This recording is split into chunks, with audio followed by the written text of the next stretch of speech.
Welcome into the official Colts Podcast. I'm Jeffrey Gorman, joined by Miss Larra Overton, JJ Stankevitz covering the Colts.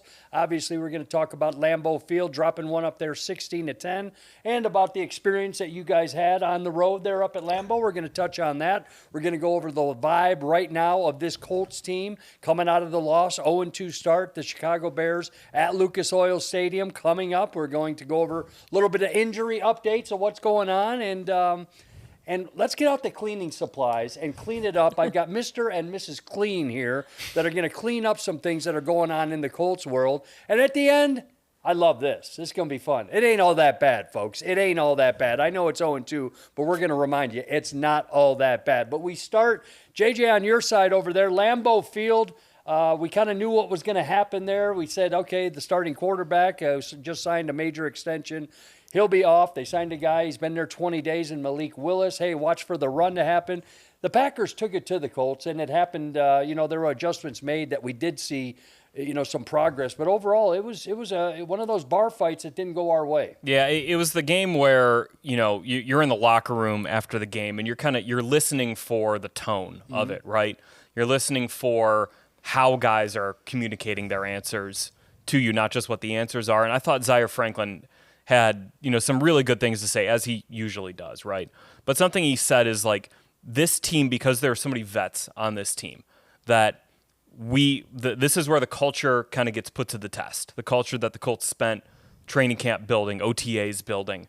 Because, all right, we're 0-2, we're having some issues, we're not playing complimentary football, but something he said, something he told me was that, like, we don't have any guys on this team who are like mother effing another player, a teammate, a coach. And he's like, and if we do, we got the guys to put that fire out real quick. So you got to have a lot of accountability, a lot of, looking in the mirror and figuring it out. But I think because this team has so many veterans on it, baseline, I think they have the right mentality to get out of it. Now they just have to turn it into actually getting out of the zone. Hey, 15, 16 more weeks to go. Larra, I just want to touch on one thing. You did a great job on the sidelines down there. You talked about the heat factor there. It was the second hottest game in Lambeau Field history, which I was shocked to hear that. So you guys, you were getting worked up on the sidelines there, and the players were. This was a game that felt like it was out in the desert, not Green Bay. It was not the frozen tundra whatsoever. It was hot down there, but the atmosphere was amazing. I mean, it was my first trip there, and great representation by Colts fans, too. Like, the amount of blue that were in the stands was awesome. But, yeah, it was kind of an unusual, atmosphere in terms of how warm it was down there. But, I mean, hey, everyone was saying late going into it, we're glad to be playing there in September rather than December. And, hey, that you take what comes with it. I'm going to start this off by saying we look at the bench during the game. I know, JJ, you're up in the press box. You're down there. Can you guys just touch on Anthony Richardson?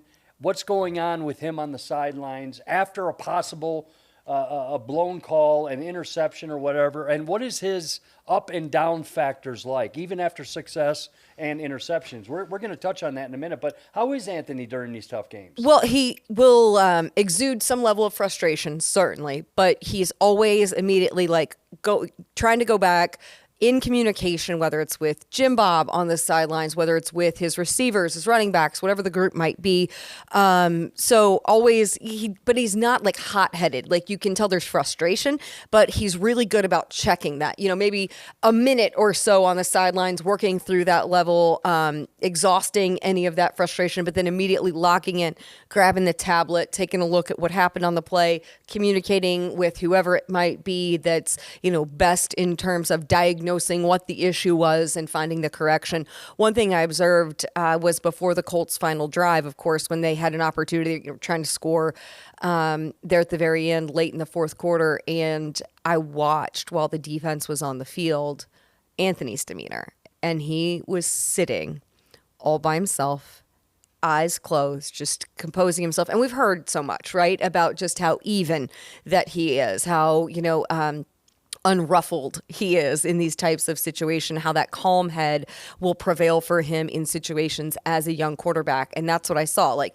it wasn't this anxiousness. It wasn't that the moment was, too big for him or that he was nervous in any way. He truly sat there, eyes closed, almost in a meditative type of state before he went out there. And although it didn't work in the Colts' favor this time, that having that type of practice and that type of approach is what's going to set him and this offense up for success when you have situations late in games that you need a scoring drive. Is he right on pace? Is he right on pace for basically missing almost of all last season, JJ? There's been some ups and downs, obviously the Star Wars super plays that are there, but there's been some mistakes. Is he right on pace with the Shane Steichen-led offense for a quarterback of this ability? Look, I know it's probably not what anyone wants to hear, right? But, like, we knew there were going to be ups and downs with Anthony Richardson. We knew it. So we're in a down right now. But we knew it was going to happen. Last week was an up. So, okay, we started with an up. Now we had a down.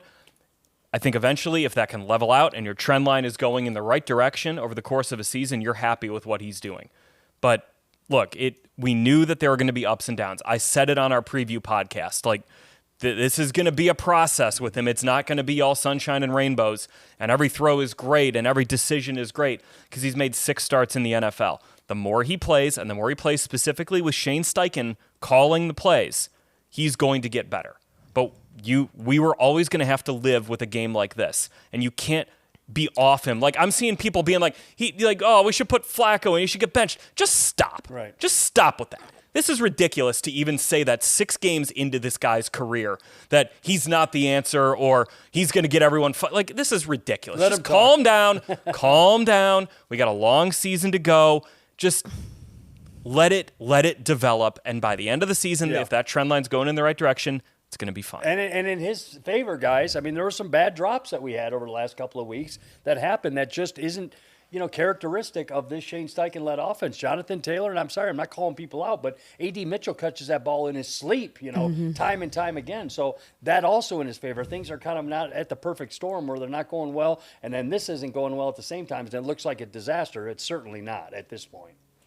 I mean, that's what I'm getting from the thing. This is a guy with, like JJ said, limited NFL experience under his belt. We look at a guy like C.J. Stroud with incredible 17-game experience It takes a season for these guys to come. It's just his second start on the road, right? Yeah. Exactly. Of his career too. And you go into a place like that, so yeah. I mean, look at Caleb Williams. Like, Caleb Williams had a rough start to his career.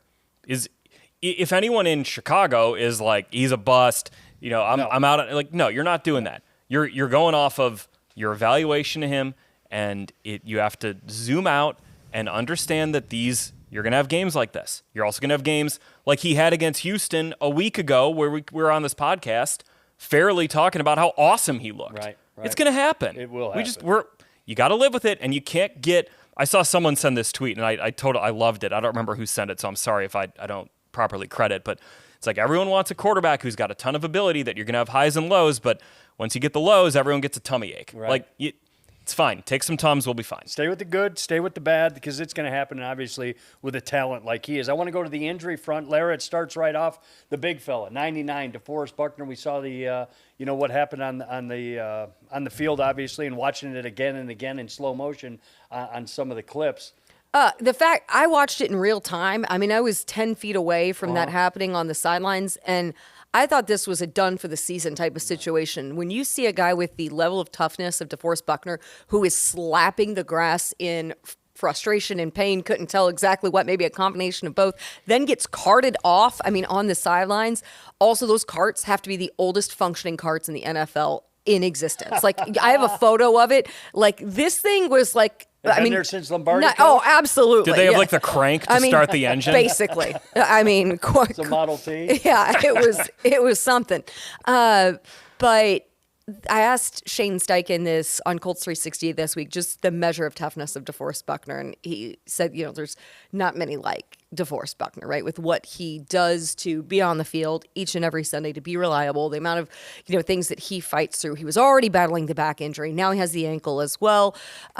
I never rule out DeForest Buckner. Right. I don't care if he hasn't practiced all week long. He is going to give you everything he can to be at least a game time decision. And it seems like, too, that there has been a credit to the Colts medical staff and DeForest that they have found this formula of how to get him to game day with whatever it takes. So I'm never going to rule him out. I also think that you look to, do you want him to be battling these things all the way into January? Probably not. Do you give him a week so that, what's the level of improvement you can see if he sits out one game? I also want to see the interior of this defensive line step up. Mm-hmm. There's no replacement for Defoe. 99 is irreplaceable. However, you have to have other people. There has been so much investment in this defensive line. We've talked about the depth there. This is a defense that they want to rotate guys through to keep guys fresh up front. Okay, now's the time to step up. Let DeForest have a game to get as healthy as possible, because it is a gauntlet of a stretch against the division in October, and you want DeForest Buckner not to be at 30, 40, 50%. You need him well into the, at least playing at that 60, 70% range when you get into a stretch of games in which 3 out of 4 are on the road within the AFC South. Yeah, sure. That's a really good point. For sure. Yeah. Where are we with Latu? Obviously, the rookie missed some time. DeForest. Shane Steichen is going to come out later in the week, give us the injury update. But, that's kind of a two-headed monster right there when you're talking about Defoe and Latu missing time. Yeah, Latu is a hip injury. So Shane Steichen kind of said we'll see.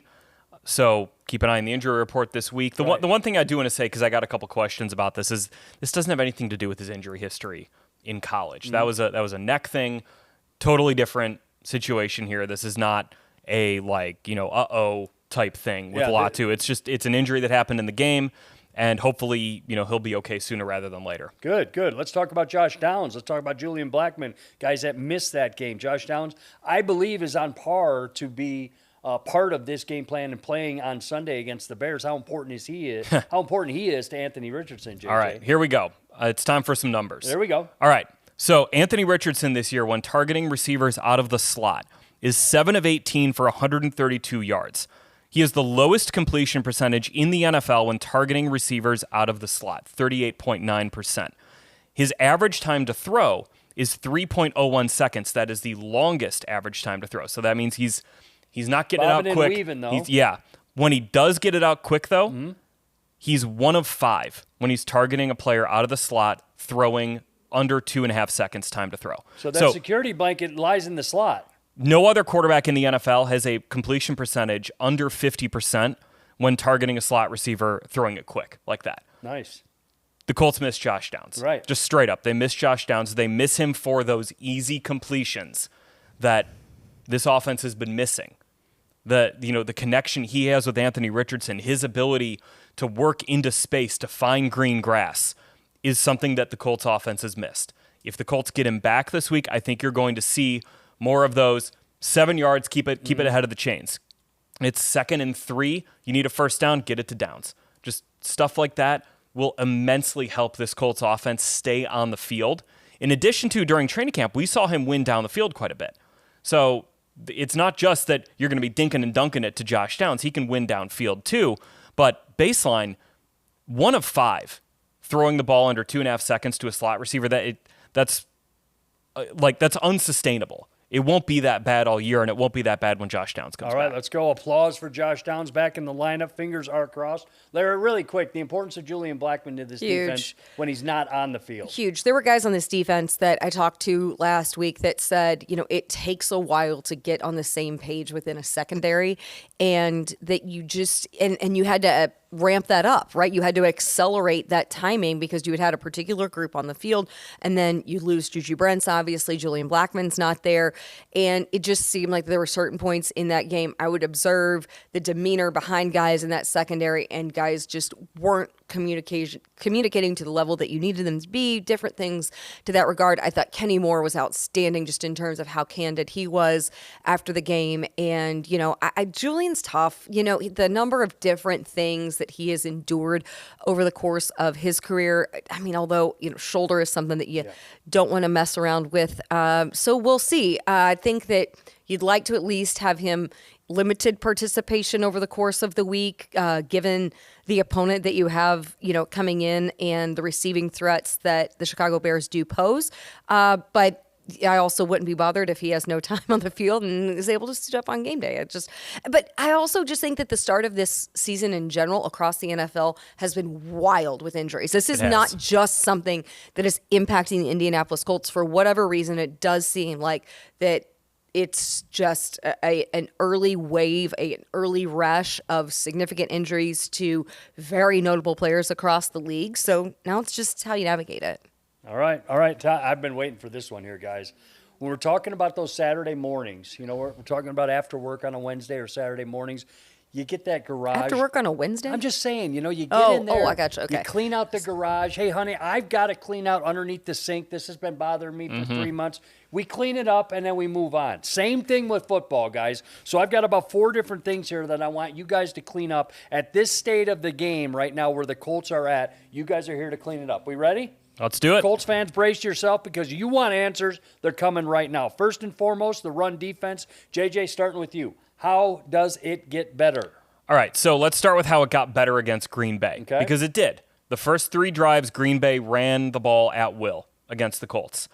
After that, so from the second quarter through the fourth quarter, the Colts played base defense to the Packers' 11 personnel. So Please what does that mean? explain that to us. Yep, I was just getting there. So the 11 personnel is 3 wide receivers, and base defense is 3 linebackers. So usually if a team is in 11 personnel with 3 receivers on the field, you're playing nickel with 3 cornerbacks on the field.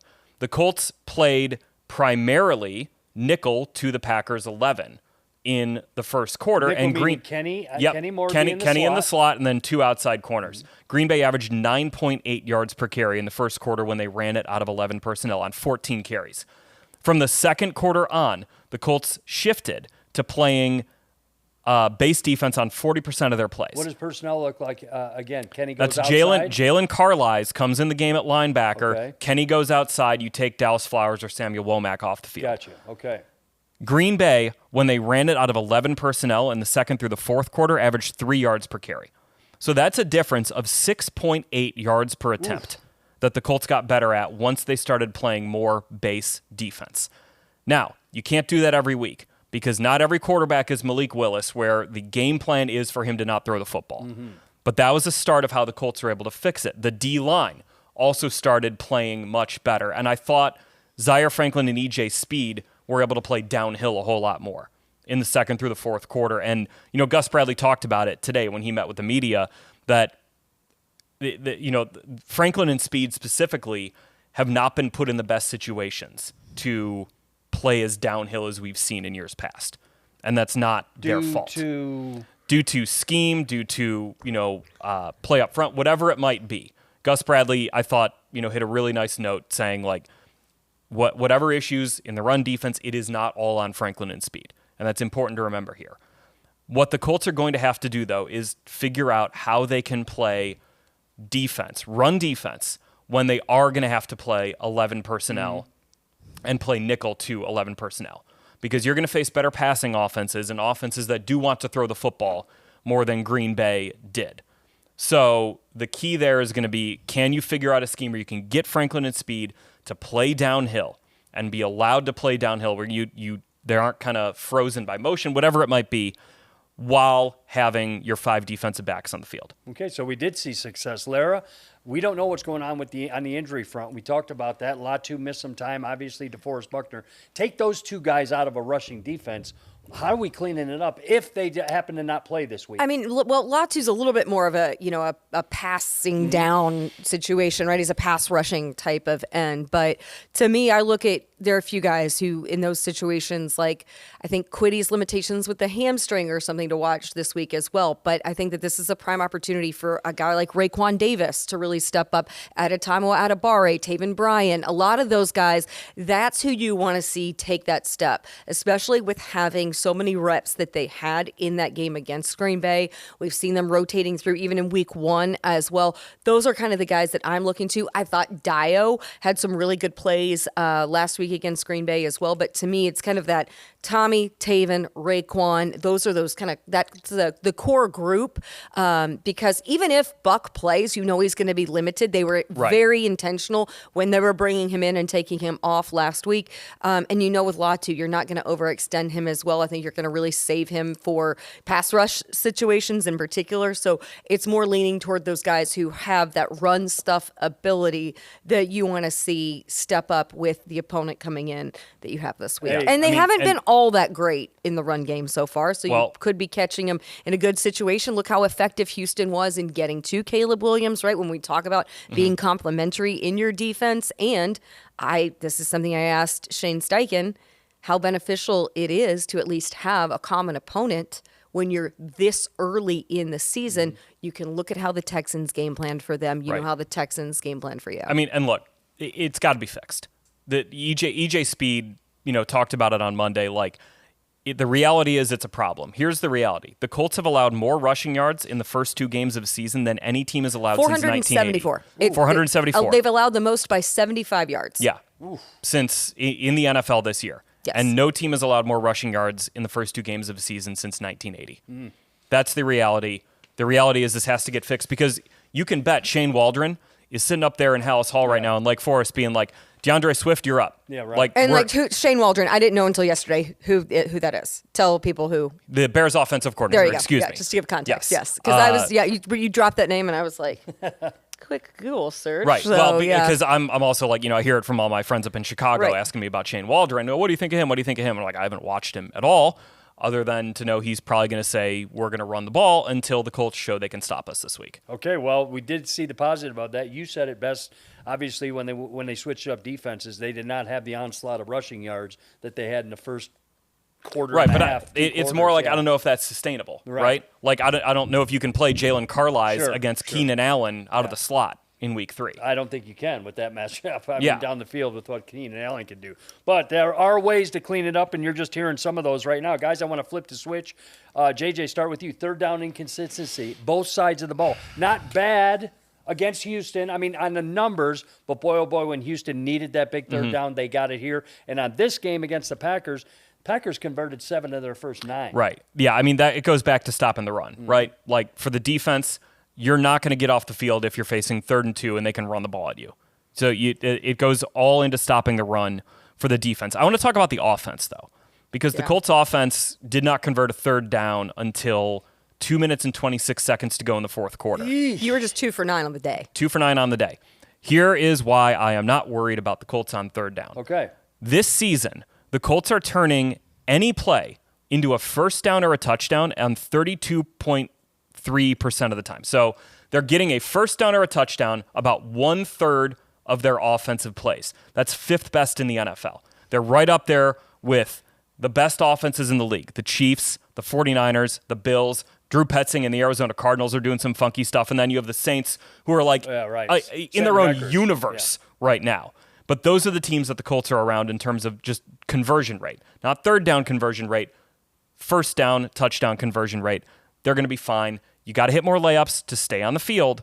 But this offense is going to generate so many explosive plays that you can live with a 3rd down conversion rate that's about league average if you're turning a bunch of first downs into first downs. Larra, are we going to be able to see a 9-minute drive out of Anthony Richardson soon with 4 or 5 first downs in that 9-minute drive? You'll get there. And I think that what is going to set you up for that is you got the run game going with Jonathan in the offensive line this last week. That's going to help. I think I want to piggyback on the third down conversation really quickly is the problem for the Colts is you got yourself in a lot of 3rd and long situations just by not being productive on those 1st and 2nd downs, obviously, but then also some penalty situations. This was really somewhat uncharacteristic of what we have seen. A number of penalties on Quenton Nelson, how often does that happen, right? There were just some situations there that put you, behind the chains, put you in less than ideal situations in 3rd down territory. So I think that that's something you look at, to me, it's like, not just even the efficiency on 3rd down. It's like how many of those 3rd downs were 3rd and longs,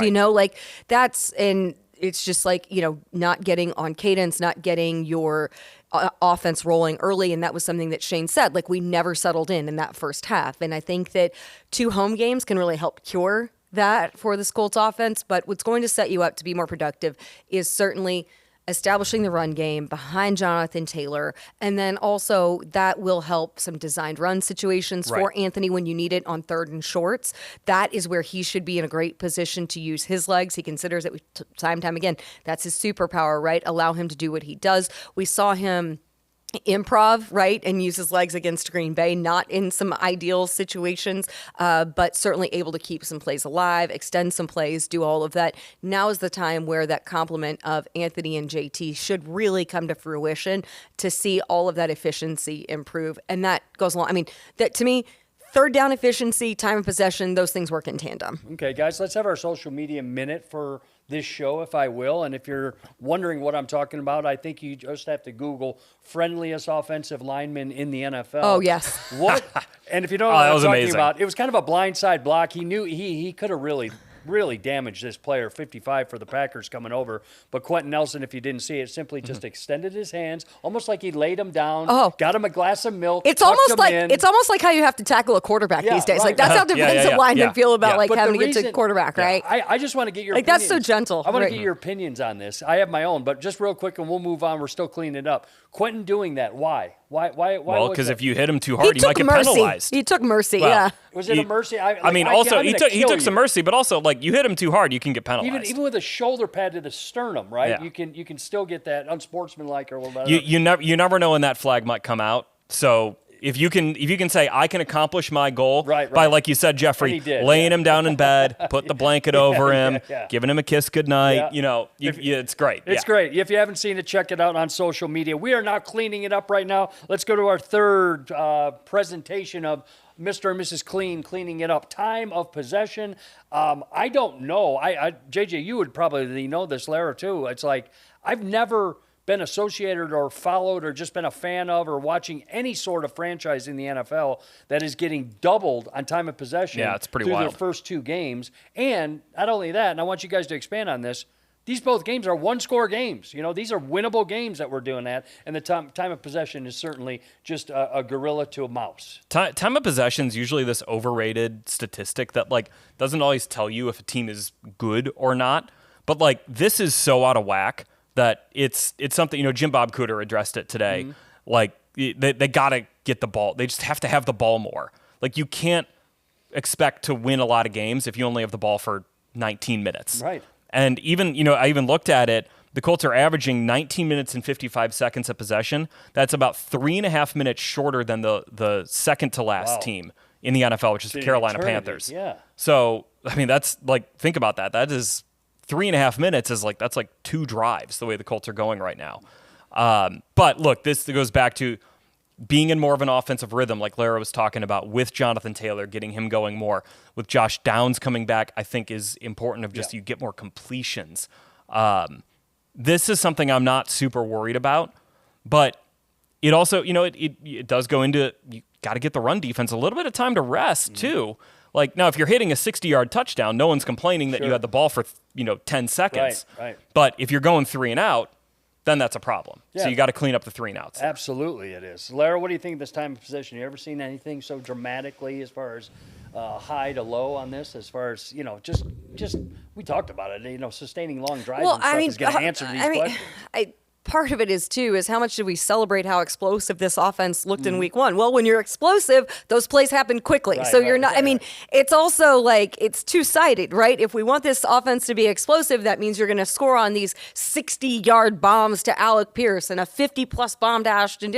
All of those things. So then that is going to decrease your time of possession when you're scoring in that fashion. So it's going to be, I don't want to say feast or famine with this offense. They're going to, find a level there of, complement in terms of you're going to have the explosive plays, but then also be able to sustain some.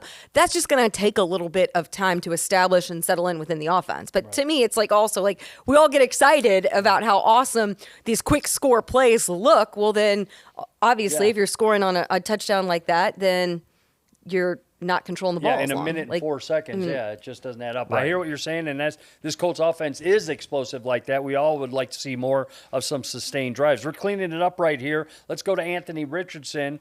I'm not burying the kid because this is a great football player that the whole world is going to see how dominant he is. But he has 4 interceptions through the first 2 games. Could have been more, JJ. Could have been more on there. There was a drop defensively against Green Bay. Hit him right in the midst and stuff. Clean this up for me. Obviously, I think you're going to go back to the Josh Downs factor on this, but let's clean up the interceptions with AR. Yeah, I mean, you look at the 3 real ones he's thrown. Like, you're taking the 4th one out because that was on the Hail Mary. On the Hail Mary. The 3 real ones he threw, the one against Houston, Kylan Granson slips.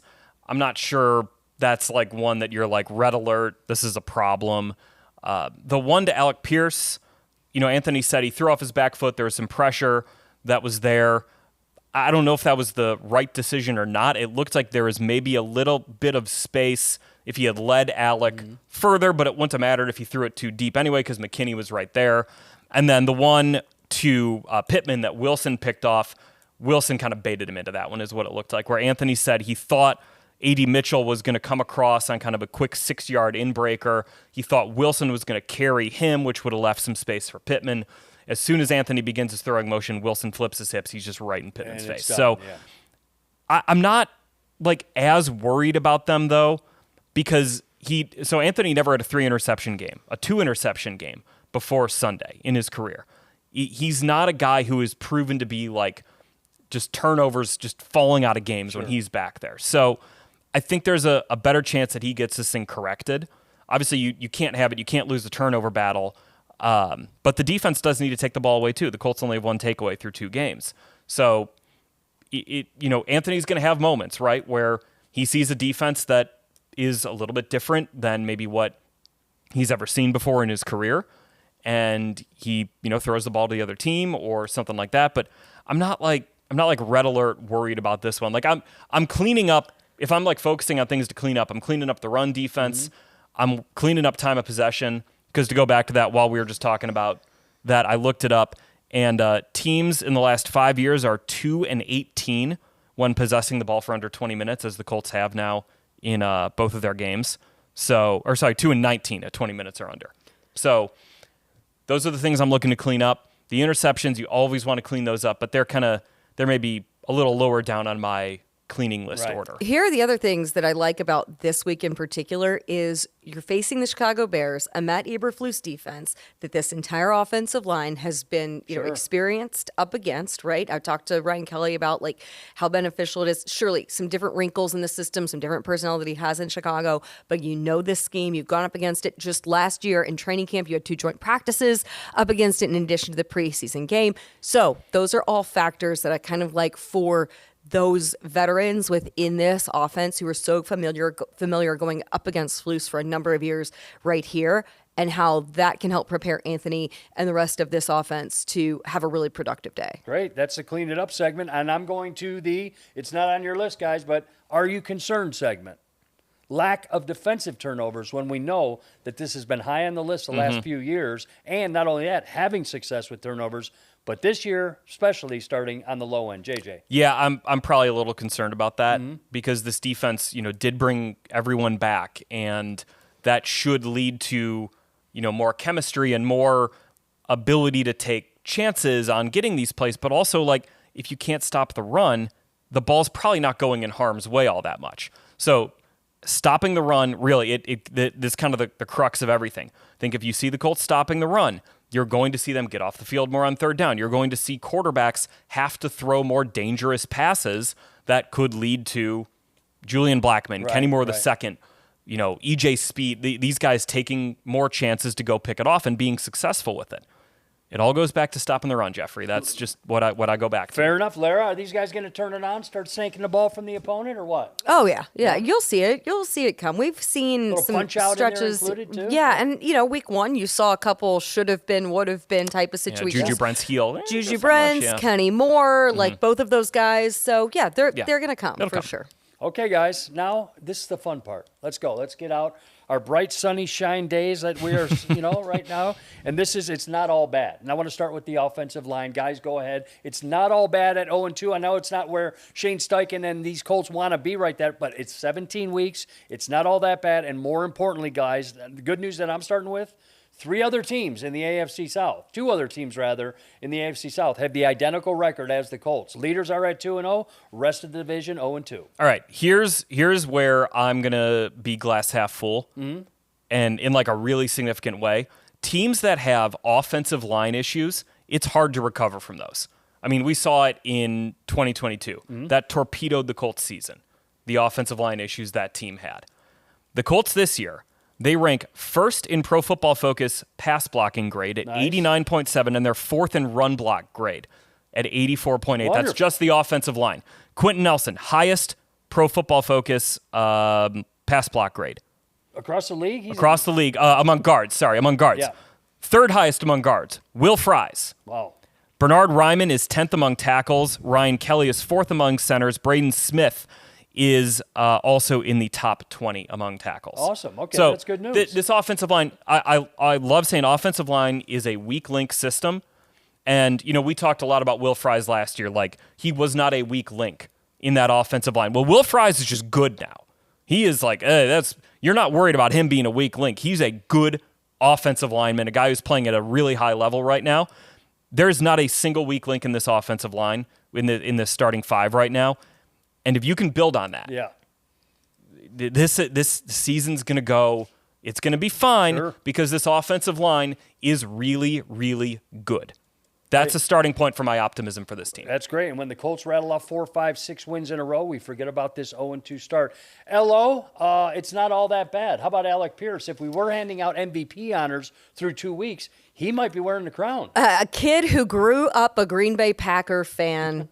What a day for him. He had like 20 plus family members who were there at Lambeau Field. He got to do the Lambeau leap, which he said, he told me last week he would do if he got into the end zone. That's, full circle moment for him. So surreal, I know. But what's really impressive is touchdowns in back-to-back games to start the season.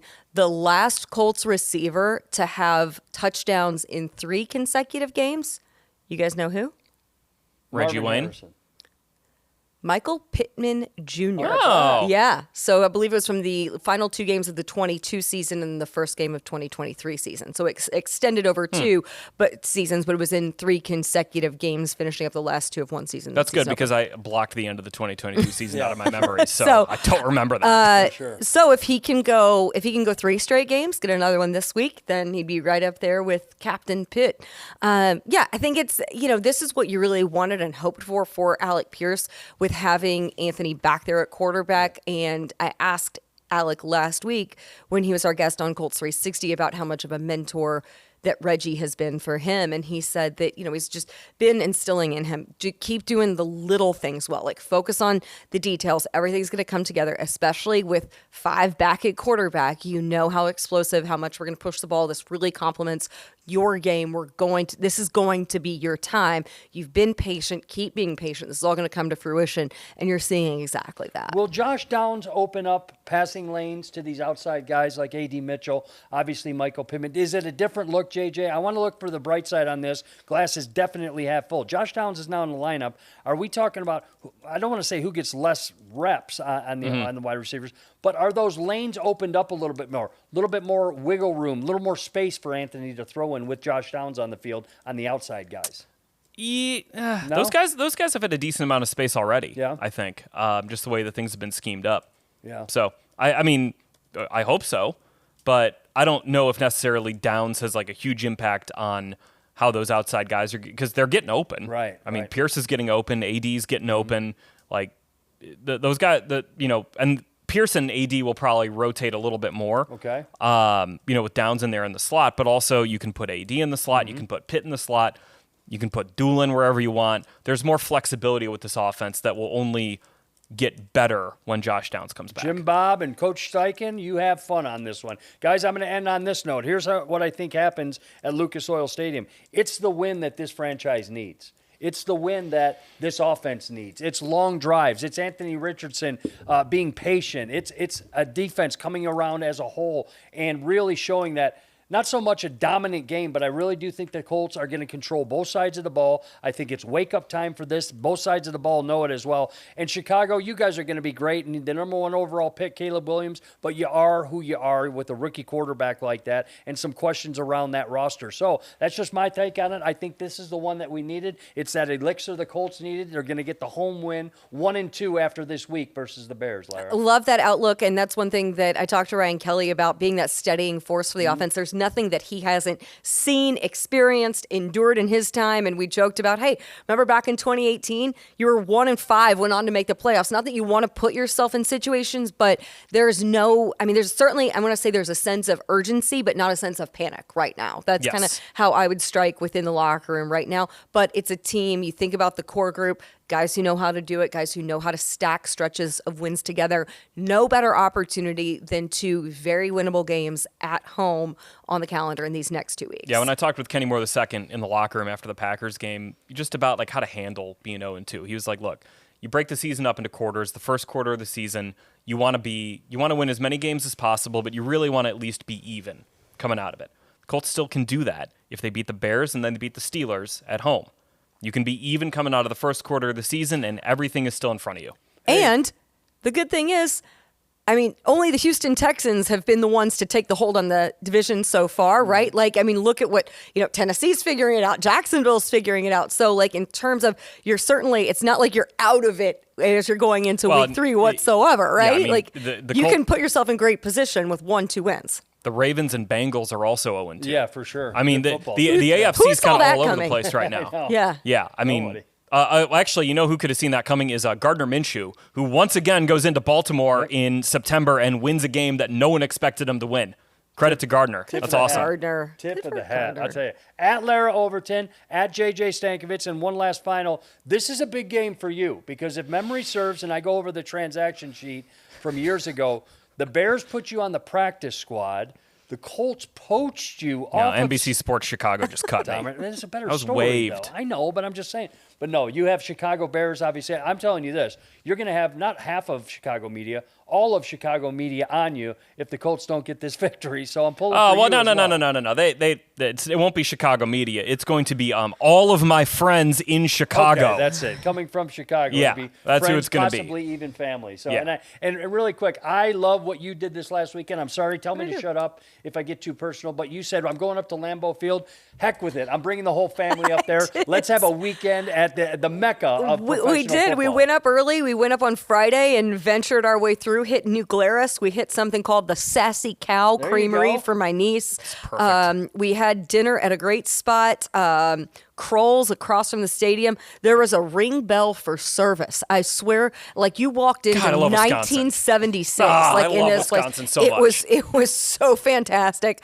My Louisville, Kentucky family learned quickly the difference between a Kentucky old fashioned and a Wisconsin old fashioned. Brandy. Yes, exactly. Spent the day with them on Saturday, and then it was all game mode from Saturday night into Sunday and all that. But awesome to have them. First time I've had them on the road with me, and great to have them up to Lambeau and do all of that. Yeah, like I said, you did it right. You go up there, JJ. I know you did it right. You had dinner at a supper club. You bet there, I did. But I want to also check. Did you choke down a bratwurst while you were there? Yeah, I did. You did. 9:30 a.m. in the Lambeau Field press box. Attaboy. Couldn't That's resist. the way to go, right there. Couldn't Lambeau resist. Field. I'm looking. I had an omelet in the press box. You had a bratwurst? I sure did. Because I'm looking at it being like, right there, bro. Hey, I'm up here. good I'm for here. you. 9:30. My only complaint, it was Johnsonville. It wasn't Usinger's though. Ooh, okay. Did you slap on mustard? What do you? Mustard, sauerkraut. Mustard, Yeah. sauerkraut. Go. But Well done. those Usinger brats, Well the done. best. All right, Green Bay will be back in about 8 years or so. We'll be talking about that on this. Can we do a preseason game up there, please? Something like that. But guys, I September was appreciate hot enough. I don't know. No kidding.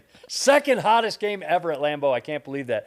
At Larra Overton on Twitter X. At JJ Stankevitz on Twitter X. Guys, I appreciate it. And it starts different. It's been a little bit of a gray cloud over here the last couple of weeks, but it changes this week. Welcome in the Chicago Bears. No better time for these guys to come invade Lucas Oil Stadium, and it will be a raucous environment. That place will be sold out. The weather's going to be there. I think the roof will be open if I'm guessing. So the week that we've been waiting for, week 1, well, it's going to wait for week 3. It's happening this week, guys. You're both with me. I love it. Let's That's a go. way to get on me. I felt like you punctuated it well. I was like, I got nothing. Appreciate your patience going through with this. Colts.com has all the latest information. These two do the best job in the NFL covering this team at Colts.com and also again on Twitter X at JJ Stankevitz at Larra Overton. I'm Jeffrey Gorman. Guys, let's do it again next week. Go Colts. Let's beat those Bears.